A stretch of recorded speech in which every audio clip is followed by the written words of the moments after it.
What is the Stone of Destiny? Why is it so important? Who looks after it? And why do people care about it so much? Uncover the story of one of the most famous objects in Scottish history with our experts, who recently had the opportunity to carry out more in-depth scientific research than has ever been possible before. The Stone of Destiny, or Stone of Scone, is one of the oldest symbols of Scottish monarchy. It was used when crowning British monarchs, and before that, inaugurating Scottish kings. Its earliest documented use was in 1249 at the inauguration of Alexander III, but many tall tales and legends have grown around this unassuming-looking block of stone. Some date it back to the unification of the Scots and Pictish kingdoms. It is rumoured to have been in Syria, Egypt and Ireland at different points in time. Some even suggest it is mentioned in the Book of Genesis. Whilst we love a good story, none of these legends is true. Records tell us that the stone was used as early as the 9th century at Scone Abbey near Perth, one of the most important religious and political centres in the kingdom. And our research verifies that it is made from Scottish sandstone. There's been lots of different theories about where the stone came from and its origins, going right back into sort of mythology and legend. But more recent studies from the late 1800s onwards and through the 20th century were starting to think it was a Scottish sandstone. So what we've been able to do is absolutely verify that. More on that later. The last Scottish king to be crowned using the stone was John Balliol in 1292. In 1296, it was seized and taken to London by Edward I of England, along with the other symbols of kingship. Edward had the Stone of Destiny built into the base of a specially commissioned oak chair, kept at Westminster Abbey in London. Following this, nearly all crowned English and British monarchs took a seat on the chair during their coronation ceremony, with the stone beneath them. But this position in public life did sometimes make the stone a target.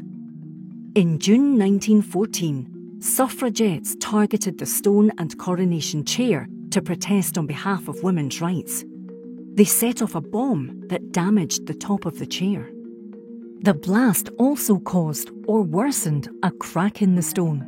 On Christmas Day 1950, a piece of it broke when 4 university students famously removed the stone from Westminster Abbey by dragging it across the floor using a Macintosh coat. It was repaired by a stonemason in Glasgow. The Stone of Destiny reappeared on the 11th of April 1951 at Arbroath Abbey, where the Declaration of Arbroath had been signed. It was returned to Westminster the following year and went on to be used in the coronation of Elizabeth II. In 1996, the stone was formally returned to Scotland. On St Andrew's Day that year, 10,000 people lined Edinburgh's Royal Mile to watch as the stone made its way from the Palace of Holyrood House to be put on display next to the honours of Scotland at Edinburgh Castle. This gave us the opportunity to carry out specialist conservation works, and in 2023, we had the opportunity to build on that when the stone was returned to Westminster again for the coronation of King Charles III. We scanned the stone and created a 3D model of it, and we did the same for the coronation chair, making sure they were in good shape to be used as part of the coronation ceremony. This helped our conservation experts check the condition of both these historic objects and uncovered some new information too. The science team is doing scientific analysis, and with that data we're going to find out more about the geological aspect of the stone and hopefully more about the provenance. The collections and applied conservation have done condition assessment of the stone, which will be very helpful to know before it goes down. And today we have the detailed documentation and innovation team, and they are 3D scanning the stone using two different techniques. One is structural light scanning and photogrammetry.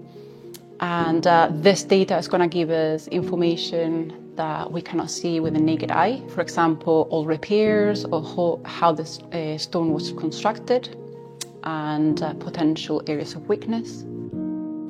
The beauty of having it in 3D space is that you can change the lighting and be able to see different stories of the stone itself. So for example, this face, without any lighting applied to the stone, you can see the different details of the geology of the stone.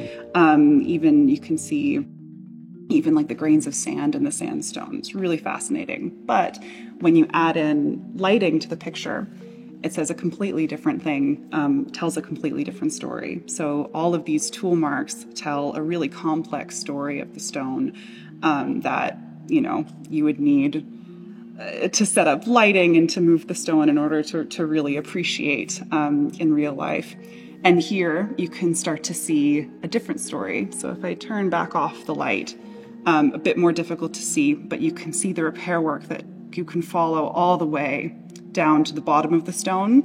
Again, almost impossible to do in real life. The imaging work that we've done has quite clearly revealed where the repair is. And as part of this work, we've been able to just verify the integrity of that repair, ensure the structural integrity of the stone, which clearly was quite badly damaged at one time. The repair is quite visible using these techniques. And what's interesting is you can actually see where the mason who did the repair has sympathetically chiseled away at the stone just to give a more level surface where there was a bit of unevenness. So as far as we can see, the last hand to touch the stone was probably that 1950 mason.